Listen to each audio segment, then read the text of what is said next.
right, folks, welcome back to GBN Live. I'm Todd Cartner, your host, and today we have with us Ryan Carr, who is up in the Greenville chapter.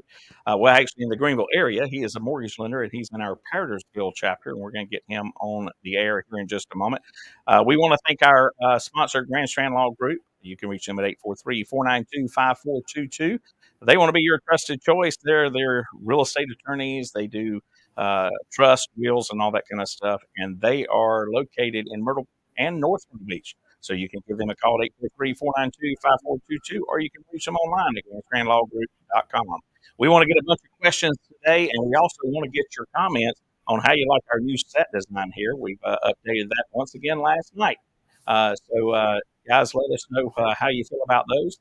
And then also, we want to give the permission to StreamYard so that we can get your comments on air at StreamYard.com/Facebook, or you can just simply click on the little approve button.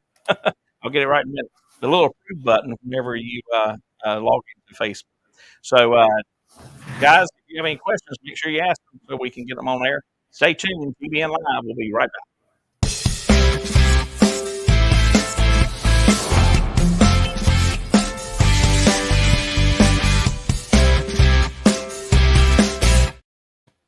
All right, guys, welcome back to GBN Live. I'm Todd Carton, your host once again. And today we have Ryan Carr with us, who is a mortgage lender with Fairway Independent Mortgage up in Greenville, South Carolina. Hey, Ryan, how you doing? I'm doing very well. Thanks for having me. Absolutely. I hear you're a little under the weather. You're supposed to be in the studio today, and it looks like, from what I can tell there, you're having a bunch of rain in the background. Is that right? Yeah, it has been. Or is it just foggy? It's been coming down today. Oh, wow. Well, it started thunderstorming somewhere around 5 o'clock in the morning. We lost power twice last night. It was oh my goodness situation. Yeah. Well, we wish you well and get better, and hopefully that weather will clean up as well. So we appreciate that. So before we get started here, tell us a little bit about yourself, where you're from originally, that kind of stuff, your family. Let's get to know you. Yeah, absolutely. So I was born in San Antonio, Texas, and then my family moved to the South Carolina area just before 2000. One of my first memories of being in Greenville was going to the fireworks for the millennium. So that was super cool. Graduated high school here in Greenville, South Carolina, where I live and work, and went to the University of Alabama, studied software, and went there on a scholarship for speech and debate. So little known fact about Alabama, we have more national championships in speech and debate than we do in football. So, well, that's interesting. And yeah. I'm sorry you went to the University of Alabama. I'm a Georgia dog. No, it was I was convinced I wasn't going to go. And then a friend of mine really wanted to and was like, hey, do you want to come check out the campus with me? And I was like, sure. That's Podunk, Alabama. It's going to be ugly. And the joke at Alabama is anybody who goes there for a tour ends up going because it's the most beautiful campus I've ever seen. Yeah, it is pretty campus. I've been there myself. So you're right. I agree with that. So, let's get into the mortgage industry here. Talk to us a little bit about Fairway Mortgage, who they are, how long they've been in business. Let's get to know Fairway Independent Mortgage. Yeah, so Fairway is one of the, I would say, kind of the medium-aged players in the mortgage business. But I think what really sets us apart is two things. One, our CEO, Jake, is really just in it for the right reasons. And he actually had an opportunity to sell during the pandemic. He chose not to. He felt like it wasn't in the best interest of all of us. If I was given the opportunity to sell for hundreds of millions of dollars, then I'm not sure that I could have made the same decision that he did, but he's a good guy. And the second thing is we're the largest privately held mortgage company in the country. Oh, nice. And what that means is that we get to make decisions that are good for our clients and for our branches that other mortgage companies don't. And, we have a great example. We actually have a program right now that we call the cash guarantee that will underwrite somebody beforehand before they put in an offer, and we'll eliminate the financing contingency on the offer. And so we just decided to do that because our clients, last year were not able to compete with cash offers. I mean, right. You're a realtor, you know how that goes. Yeah. And so basically Jake just looked at us and said, if we end up buying a bunch of houses because of this, then we're not going to have the program anymore. So go be responsible with it. And that's just not something that somebody who's accountable to shareholders can say. And there's a lot of examples of that, but I think that's, kind of the one that makes the most sense. You don't see Quicken offering a cash guarantee on any of their products. Speaking of Quicken, I don't think that they're going to be in business much longer anyway. There's others that have already gone out of business, and that model just is not working well. And I've had so many clients over and heard of so many stories. They get to a couple days before closing, and then boom, they lose it.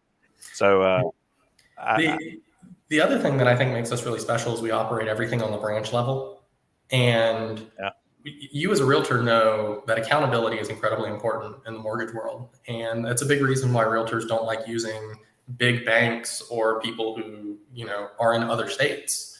Because if I screw up, then they come beat my door down and I never get to deal with them again. And that's what I like about a local realtor or local lender. I can actually walk into their office if I need to. I see them at other networking events. I see them in GBN. It's that relationship. And, it also, the thing I like about it is if I have an issue, I can call you up and say, hey, Ryan, this is the issue going on. How can we fix it? Right. You can't do that with those online lenders is what I call them. Well, and I help with a lot of deals that aren't even mine. I ultimately want to build the relationship with you as the realtor, but also with a bunch of clients. And right. I've had a couple of times where I've had to go in and help other lenders fix their deals just so that the client could get in their house. Yeah. And that builds good faith then with that realtor that they'll want to use me in the future. Sure. Well, let's get into the lending. So one of the first things that any good real estate agent will do is recommend talking to a lender first. That's the first step in the buying process. Talk to us a little bit about that and why that is an important thing to do.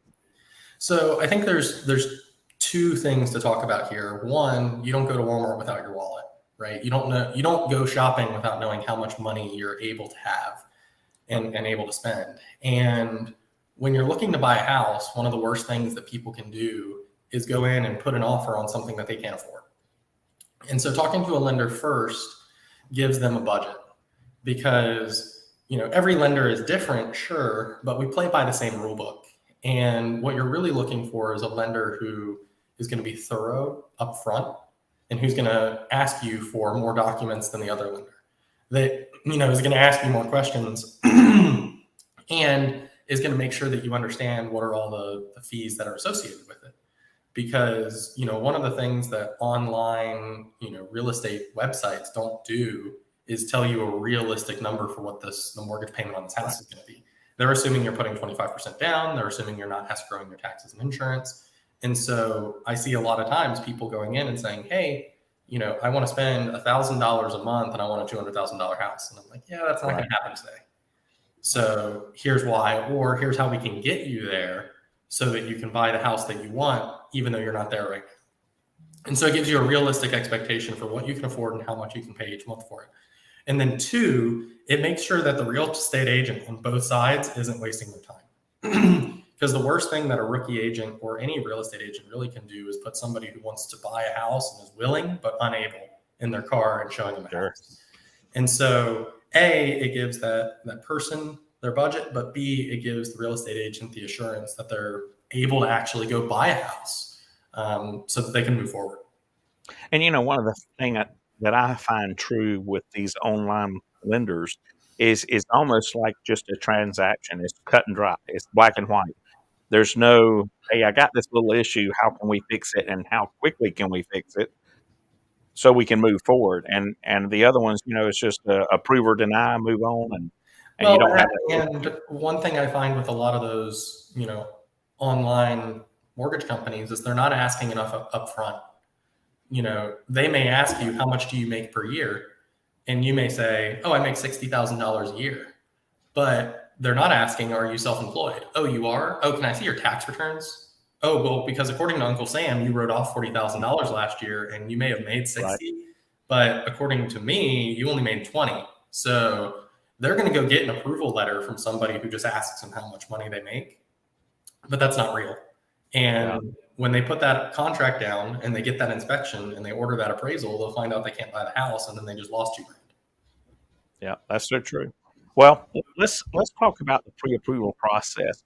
You know, there's still I spoke to a guy last night that just got over COVID, and so it's still going on a little bit. But have you seen any changes in the mortgage lending process because of COVID? I know for a while there they were being really strict on some of the requirements, but they've eased up a little bit. Have you seen any changes that you think are going to be long term from it? Yes and no. I think that our process of investigating a person's income, such as, um, looking through their employer, contacting their employer, getting what we call a verification of employment, that process was streamlined a lot during COVID, and that's a good thing. But as far as some of the stipulations on, what we accept as a gap in employment that we were able to put a break on, those are starting to go away. And so what I mean by a gap in employment is with COVID, if you were furloughed, and then got your job back right away, we could kind of count that time that you were furloughed as it didn't exist, and we could just go back to business as usual. And that's kind of going away now. We have to explain, why you have a gap in employment, and COVID furloughs just aren't a thing anymore. They're not really happening, at least not in South Carolina. I know there's other states that are going back to some lockdown procedures, but here in the Southeast, we're not. And our underwriters know that. And, that is a good and a bad thing. It's good that we expect people to be able to pay these mortgages back. The reason we make some differences with furloughs is, to make sure people get into a house and make sure that, they can move forward with their life, and that, things out of their control were not detrimental to them. But we also have the responsibility and the fiduciary responsibility to make sure that you're not going to foreclose on your property. Sure. And, that's the reason those rules are in place in the first. And people don't understand that too, because that really hurts the market. Or a neighborhood. If you have a new neighborhood that turns around and has 5 or 6 foreclosures in a short period of time, that's going to affect the market value. It's going to affect the market as a whole. That buyers are going to have a harder time getting into that community because of all the foreclosures. And you'll see a drop in house value too, and that's detrimental to everybody who lives there already. So it's a bad thing. I know that sounds, like, duh, Ryan, it's bad when people foreclose, but it's deeper and worse than people think it is. And it is. That's understanding that's why we have these rules in place, is that they prevent or reduce the risk of foreclosure is an important step in understanding why we make the decisions that we do. True. So have you seen any changes in Freddie Mac or Fannie Mae, any of those type programs that are typically FHA programs that a lot of people fall under? I'm sorry, you broke up a little bit there. Will you repeat the question? I'm sorry. So have you seen any changes in the Freddie Mac or Fannie Mae programs that are going to be long-term or even short-term? I know that a lot of people get those type of programs under FHA or whatnot. So are you seeing any changes there that people should be aware of? Yeah, so a couple of the changes that I personally have noticed since the beginning of COVID is the debt-to-income requirement has been stretched. And what I mean by that is when a person buys a house, we essentially calculate backwards to see how much they can afford on their mortgage. So we see how much money they make. We say that you're only allowed to spend a certain amount of that before with taxes, with mortgage, with credit cards, car payments, all that kind of stuff. And before COVID, it was pretty hard that you could not get anything with a 43% or higher debt to income ratio. Right.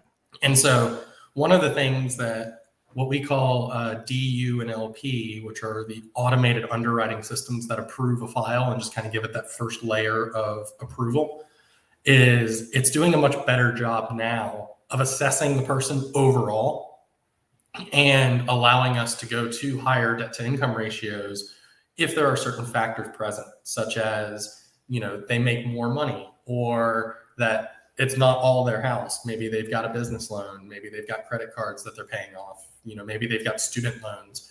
And so the rules for debt to income in general have kind of changed and become a little more finessed, which is good because it's not trying to fit every single person into one box. But I think the biggest prolific change that I don't foresee going away anytime soon is how we handle student debt. And essentially, if it's on deferment, sorry, I couldn't think of the word. That's all right. It used to be that we had to count 1% of the balance against you. Now it's only 0.5% for basically every loan program. And I think that's better for most people. And, Sure. So I do think I like the way that we're doing that baseline approval much better now after COVID. Those are some good changes. I was in a meeting this past week, and one of the things that they were talking about is that the huge change that people didn't even see during COVID is people enrolled in online classes like crazy during that time, which is good. We didn't even really see that. But one of the guys I was talking to works with a technical college, and he was saying that it was crazy at how many of their programs went online during that time, which I'm glad that people took advantage of it and just sit at home and do nothing. I think people in general want to improve and they want to be better. And I agree. They want to, most people are good. And, if they're sitting at home and they were furloughed, they were trying to find something to do. And you get bored really quick, or I do. Yeah. Oh, yeah. So let's talk about some down payment assistance programs. I know that there's always that are out there. Have you seen any new ones that have come into play, or have they changed any of the requirements for those? No, I don't necessarily think that there's been a lot of new programs, but I think our understanding in the market of how we use the existing programs has become better. But also some of the negative stigmas around some of the other programs that existed have kind of gone away. And so let's talk first-time home buyer. It's one of the biggest lies that was ever told to my generation is that you need 20% down to buy a house, and that's just not true. Right. In fact, very few people that I'm working with now are putting 20% down. And we can talk about the market. I know that's probably something you want to talk about at some point. But what has happened with the market and first-time home buyers and people who've owned homes before, what's happening with them. But as far as first-time home buyers and first-time home buyer programs go, there's kind of two camps that I would break those into. One is like federally sponsored government programs. And then two are going to be more of your local or state programs for first-time home buyers. And so as far as the big federal programs go, Fannie Mae and Freddie Mac have first-time home buyer programs that let you put 3% down. They're much harder loans to get as far as, what your credit score is, what your debt to income ratio is. You have to take a class. It's not expensive. I think it's like $50 to take the class to qualify for the program. But 3% down on a conventional loan is a very, very strong offer for a first-time home buyer. And most first-time home buyers, use things like FHA or USDA or other government programs. And as a listing agent, I know that you tend to prefer the conventional or the cash offers just because they're typically stronger buyers. Right. And, I see a lot of people who are graduating college, who just got a job, who, their parents are able to help them with, 3% down, able to buy houses because of those programs. And an important thing with those programs too, is they also supplement some of the mortgage insurance or an additional insurance you have to pay if you don't put 20% down. Right. And so it's a better loan than a regular conventional loan. Now the government programs, USDA and FHA allows for 3.5% down basically all the time. There's some exceptions to that, but it's a good general rule. USDA, though, I've found myself really liking those loans lately, assuming that I can get some offers accepted. But I think USDA has become more prevalent after COVID because the increase in remote work. And what USDA loans do that's unique is you can't buy in a metropolitan area. So you can't buy in a big city. You can't buy in like a big developed area. They're kind of encouraging you to buy, out in the suburbs or out in the country. And more people are willing to move out there if they know that their job is remote and that they can work from there. Sure. And Absolutely. USDA loans let you put 0% down in most circumstances. I don't want to say in all, there are some exceptions, but in most circumstances, they let you put 0% down. And they're a great loan if you can qualify for it. And you know, speaking of those down payments, SC Housing has some great programs that can help as well. And that's what I was going to get to next. And one of the things that I like to tell my clients is, you know, I'm not a broker. I'm what's called a correspondent, but I'm essentially a broker in the sense of I have access to all these different loan programs that we can utilize to make sure that it's the best program for you. And there are circumstances in which those SC housing programs are great for people, and there are circumstances where they're not good for people. Right. And what Todd is talking about is there are these programs that allow you to put, basically the government will give you X% or X thousand of dollars to put down on your house. So one of the Palmetto programs, for instance, will give you $8,000 towards your down payment and your closing costs. However, the disadvantage to that is you can't sell that house and you can't refinance that within periods of time where you're on the hook for that $8,000. Right. And so if you know for a fact, like, hey, I'm moving here and rates look great right now. You know, I did a lot of Palmetto program over the last 2 years when rates were in the 3.5%, because you're never going to refinance that. Like you're just not, you know, but now rates are really high and, you know, they're in the mid sixes now. And what I mean by mid sixes is, you know, that's an ideal candidate is in the mid sixes. So you can buy it down, you can get lower than that, but most people are, you know, mid sixes to 7 is where most people fall right now. And you want to refinance that. And so you don't want to get yourself stuck in a situation where you're going to owe a lot of money in the future if that's already your plan. And so that's part of the value add of having a local guy that cares and wants to make sure that you're happy in the long term. Now we're going to talk about your different options, and it may be worth maybe buying a USDA, or it may be worth trying to scrounge up 3%, because there are also fees associated with those. And so there's a lot of math that goes into it, and ultimately what's right for one person is not right for another. And it's just trying to figure out that puzzle. And that's exactly why, as a realtor, we always recommend that you speak to a lender first, because it's not a one-size-fits-all program. No. So, well, guys, stick with us, and when we come back after the break, we're going to talk about the market with Brian, and we're going to see maybe some things that he has some suggestions for. So, stick us. GBN Live will return in just a moment. Hi, I'm Jess the Sand. I've been a canine liaison at Grand Strand Law Group for, 30 years? What's that? You don't believe me? I meant 30 dog years, of course. First rule of lawyering, read the fine print. Anywho, my humans at Grand Strand Law Group have a combined 20 years experience. I know, not as much as me, but that's in people years. So yeah, still pretty impressive. Real estate, estate planning, or probate, you need GSLG. Grand Strand Law Group. Trust us, we have a dog.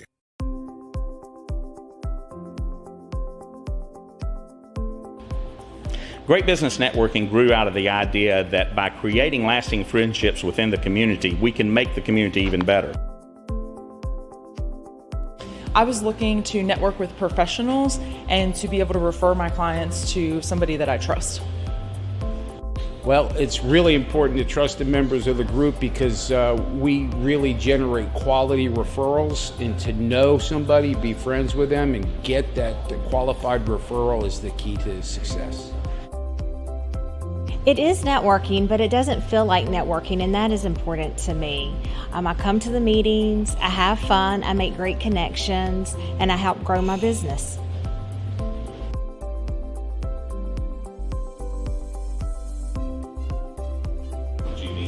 GBN, these are some of the best professionals in the market, and having that resource available to me, that's priceless.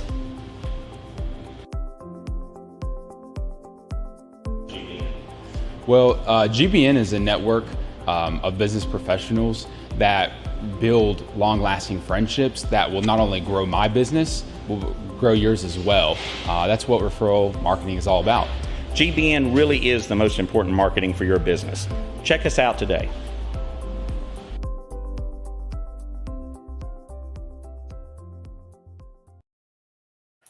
All right, folks, welcome back to GBN Live. I'm Todd Carton, your host, and today we have with us Ryan Carr who is a mortgage lender with Fairway Independent Mortgage up in Greenville. So remember, we want to thank our sponsor, Grand Strand Law Group, who wants to be your trusted choice. With offices in Myrtle Beach and North Myrtle Beach, they can be reached at 843-492-5422 or online at grandstrandlawgroup.com. Make sure you ask your questions in your favorite social media channel. We'll try to get those on air for you. So, Ryan, let's see, before the break, we talked about getting pre-approved and stuff.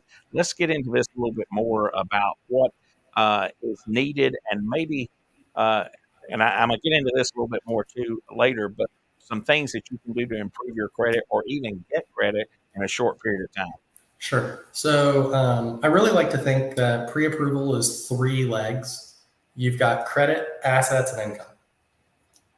And I need to see something to justify all 3 of those things before I'll send a pre-approval letter. And it's important to know that not every lender is going to do that. Some of them are going to trust you and just go, hey, what do you have in your bank account? Oh, you've got 20 grand? Great. The reason that I want to see these things is because, one, credit, have to pull credit, have to take a look at it, have to make sure that, you qualify there. Credit, though, is more of like a red light, green light. Do you qualify or do you not? And can we get you the loan that we need to, or can we not? And so I pull your credit, take a look. Okay, we're all good there. Assets, a big reason I need to see those is I need to make sure that they're vested or seasoned, because I need to be able to justify where you get your money. And it's nothing personal. Mortgages used to be used to launder money. And so it's just that I need to make sure that, you're getting your money from a legitimate source and that it's been tracked. And so that's why I need to see asset statements. I need to make sure that they're there. I need to make sure that they're not what we call pillow money or mattress money, where you have a bunch of cash. You laugh because you've seen it before. No, I know. I've seen it, and I saw a meme the other day that had a mattress, and the back end of it was lifted up, and there was millions of dollars under there, and it says, "Where's your down payment come from?" And that was the meme. Great, can't use it. Or I have to be creative, right? There are so underwriters are humans too. They're essentially what the flip side of the business. I represent the buyer, and the underwriter represents the bank. And because of legal reasons, the buyer can't talk to the underwriter. That's why my job exists.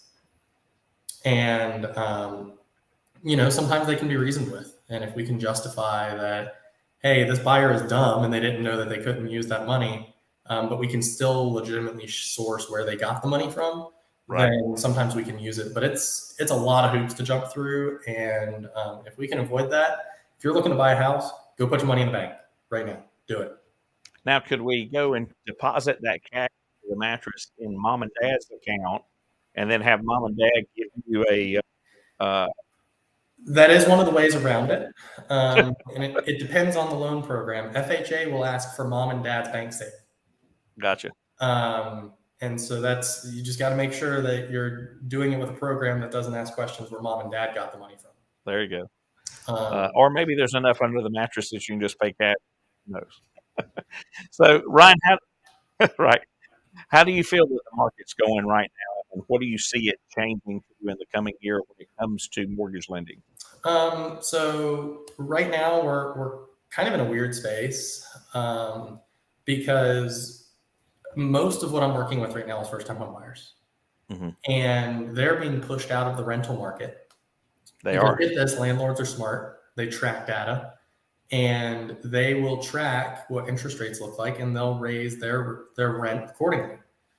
And because if it costs you $2,000 to get a mortgage, they're going to charge you $1,800.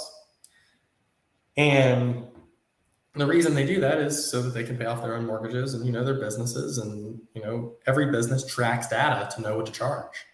They should, yes. But everybody who bought a house in the last 3 years is just hanging out because, for instance, like I have a 2.5% interest rate on my house. Why would I sell my house? Exactly. And so what we're seeing is that all those people are just hanging out. They're existing. They're happy with where they're at. Everybody upgraded during COVID that could. And, one of the things that you hear is, oh, this is a bubble. Oh, it's going to pop. It's not. A lot of people are drawing comparisons to 2008. And the problem with 2008 is a very different problem than what we have now. In 2008, you saw a dramatic rise in surplus in inventory. So there was a huge surplus in inventory. And lenders were just kind of shaking hands and saying, you got it. Like, I'm going to give you all that money. You're, making $30,000 a year as, a shift manager at Burger King. Have a $400,000 loan. And that was not sustainable. And so you saw two things. One, all these prices kept going up and up and up, but there was way more inventory than people could buy. And so the logic then became, why would I spend $400,000 for that house when I could buy that one for $300,000? And so it became a buyer's market. There was, it was tough to sell your house. And so you had to get aggressive and you had to sell it for less than you thought. And then two, a lot of unsustainable, what we call subprime mortgages were given out, and those people foreclosed.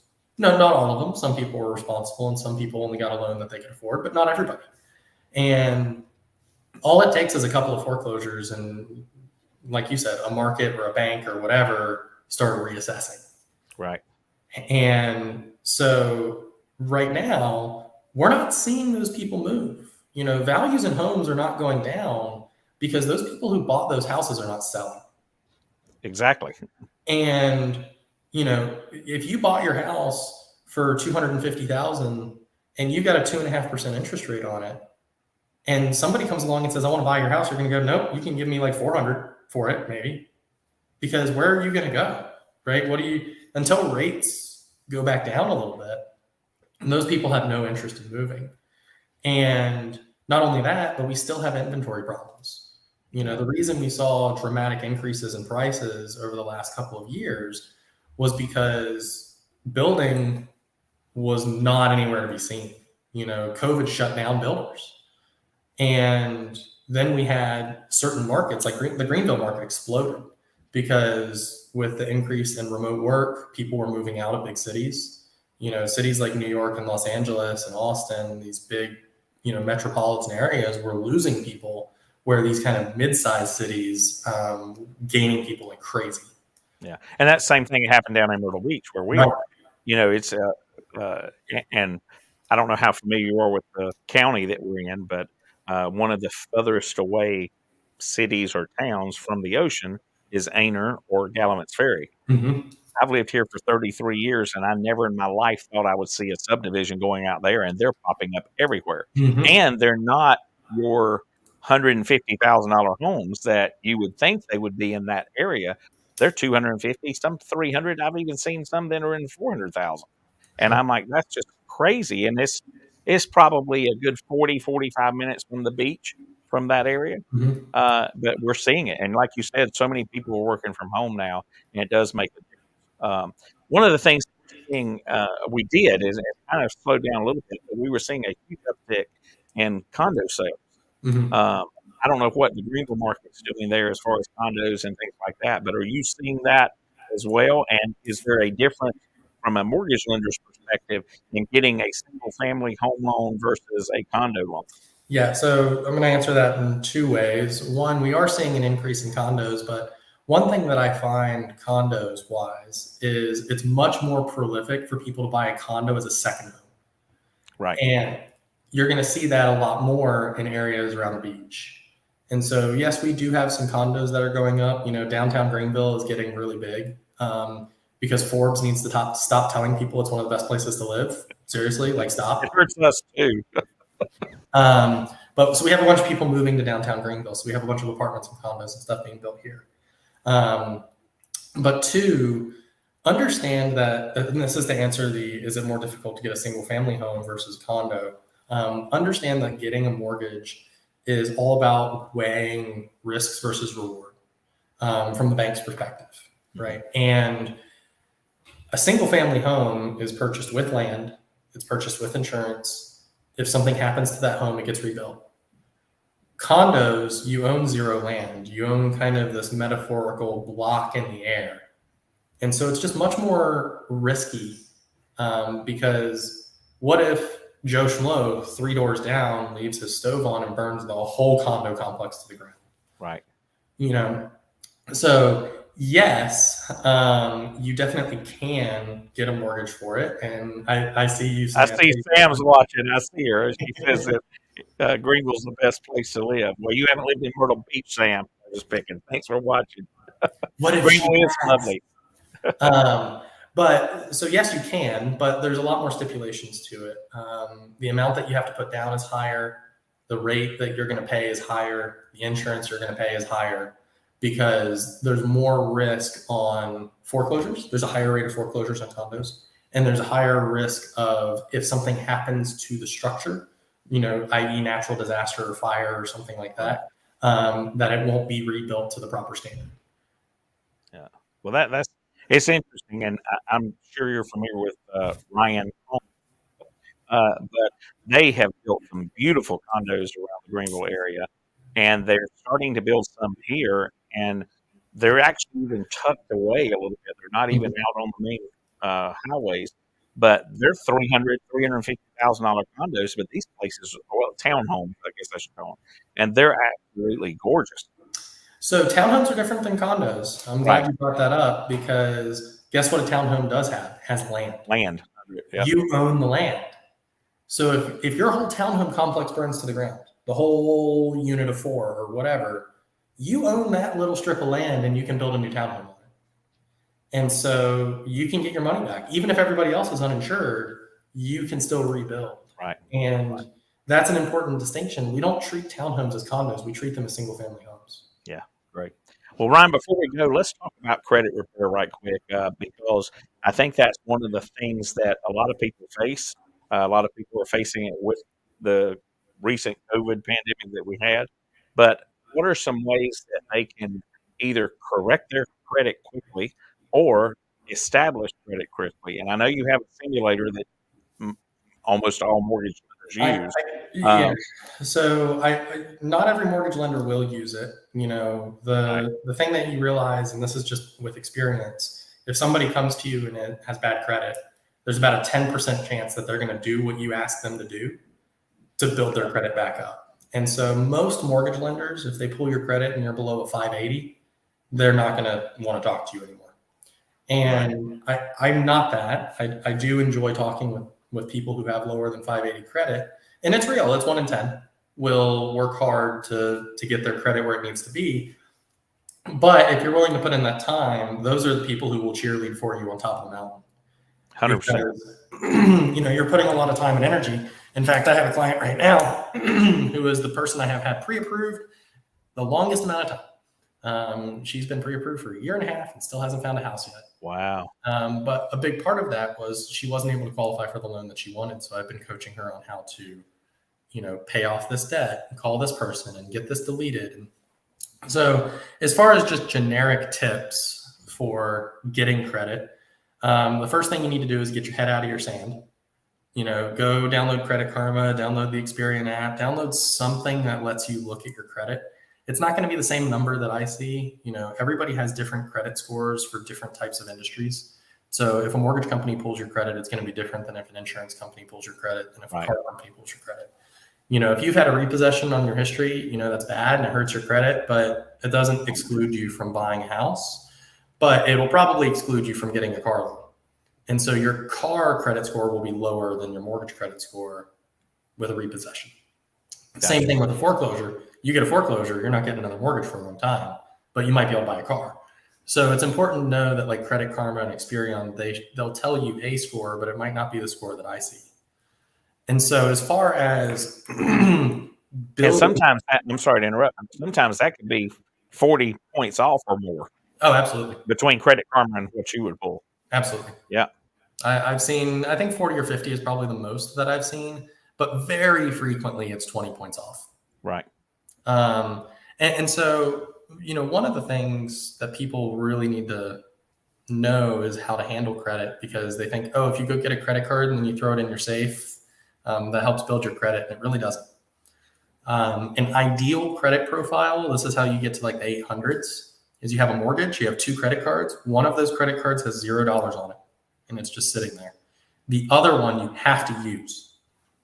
And what I mean by you have to use is you have to leave some amount of money on it each statement, because credit score is not just how responsible are you with your credit? I've seen tons of people who've had no negative credit whatsoever, and they're in the mid 600s. Credit score is how eligible you are to receive new credit. And I know that sounds, the same, but it's not. Because if a company gives you credit, but they don't make money on you and they actually lose money on you, then they're not going to give you more credit.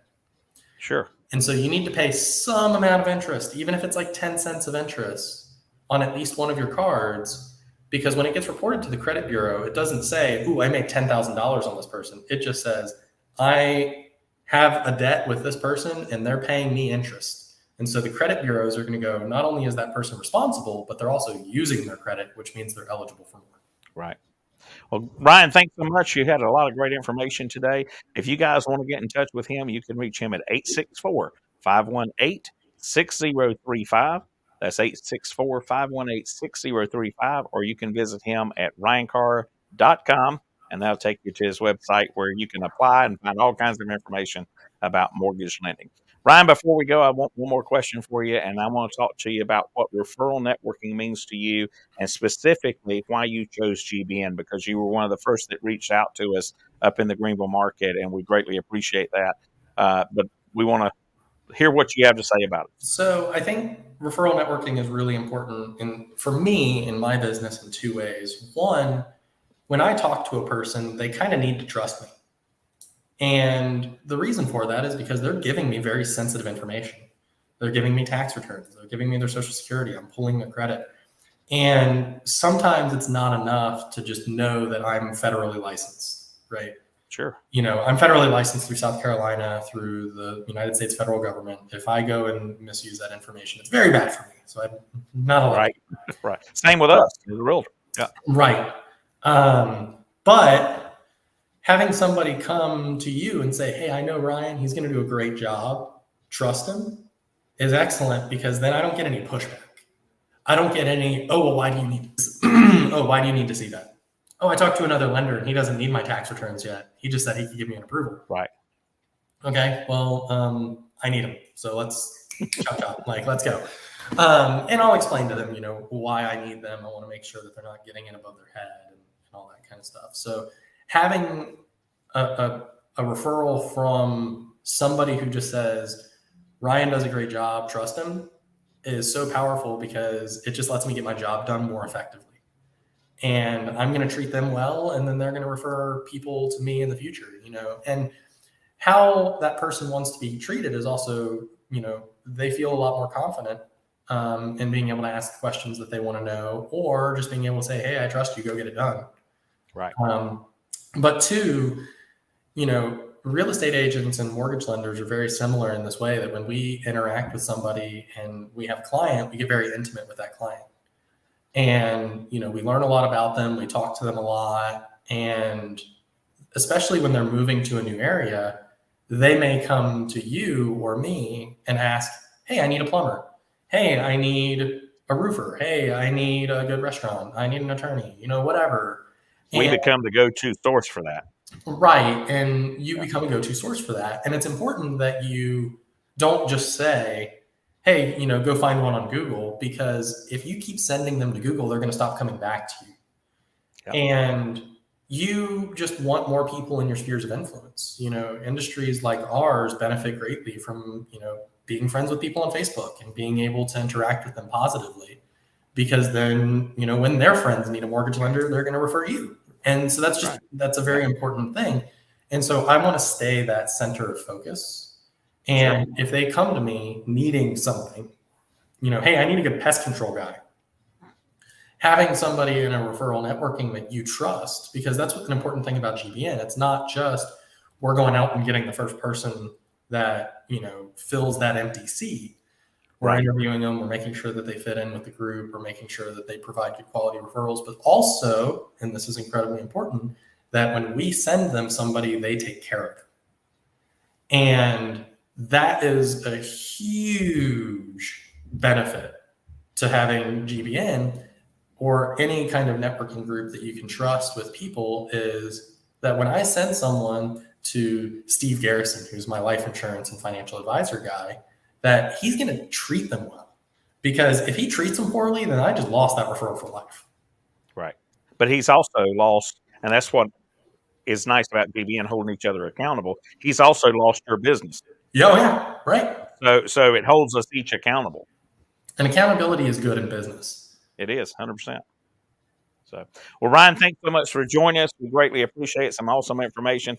Guys, we appreciate you joining us. And remember, if it's Wednesday, it's GBN Live. We'll see you guys next time.